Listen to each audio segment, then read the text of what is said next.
Imagine waking up. It's pitch black. The air is heavy, stale, and smells of damp earth. You try to sit up, but your forehead slams into a solid wooden board just inches from your face. You try to stretch your arms, but the walls are too narrow.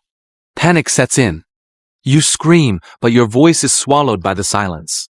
You claw at the wood above you until your fingernails splinter and bleed, but no one is coming to save you, because you are 6 feet underground. This is taphophobia, the fear of being buried alive.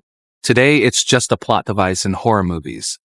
But in the 18th and 19th centuries, it was a very real, very common nightmare. And the most terrifying part, it wasn't just paranoia. It was actually happening. Welcome to the era where doctors couldn't tell the difference between a deep sleep and death. How could a doctor bury a living person? To understand this, we have to look at the state of medicine in the 1700s and 1800s. There were no heart monitors. There were no brainwave scanners. To check if someone was dead, a doctor would basically hold a mirror to their mouth to see if they were breathing or pinch their skin to see if they reacted. But diseases like cholera, catalepsy, and severe fevers could cause a person's heart rate and breathing to drop so low that they appeared completely lifeless. Their skin would turn cold. Their muscles would stiffen. To the naked eye, they were dead. The horror usually unfolded days later, when a graveyard needed to be relocated or a tomb was opened to add a new family member. Gravediggers would open a coffin and find a gruesome scene. The burial shroud torn to shreds. The corpse twisted in agonizing contortions. And the inside of the coffin lid covered in deep, bloody scratch marks. The newspapers of the era were filled with horrifying accounts. One of the most infamous cases was that of Alice Blunden in England. After drinking a large amount of poppy water and opiates, she fell into a deep coma. Her doctor pronounced her dead, and she was quickly buried. 2 days later, children playing near the graveyard heard faint, muffled screams coming from the ground. They ran to tell the adults. The grave was frantically dug up and the coffin pried open.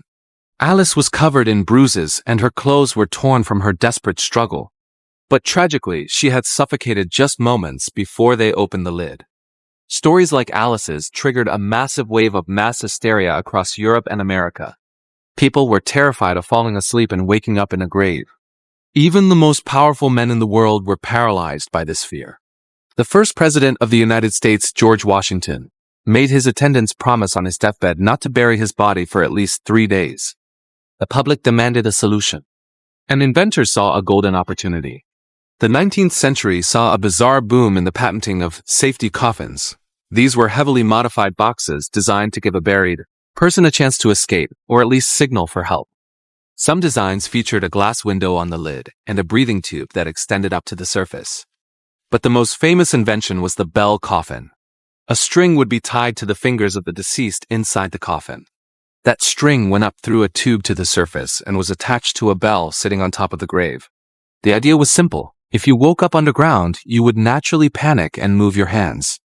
The string would pull, the bell would ring, and the night watchman of the cemetery would hear it and dig you up.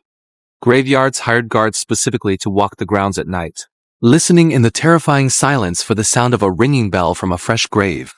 In Germany, they took the paranoia a step further. They built Leichenhauser, or waiting mortuaries. Instead of burying bodies immediately, they would place the deceased in warm, well-lit hospital beds. Nurses would attach strings to the fingers and toes of the corpses. These strings were connected to a massive alarm board in the center of the room.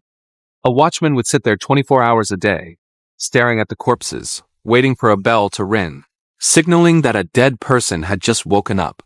Bodies were kept in these waiting mortuaries until they began to putrefy, the only 100% undeniable proof of death.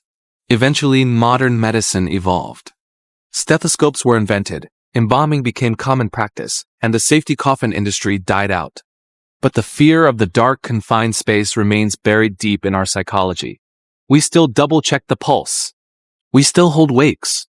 Because deep down, the story of the Victorian safety coffin reminds us of a chilling truth. Sometimes, the monsters aren't hiding under your bed.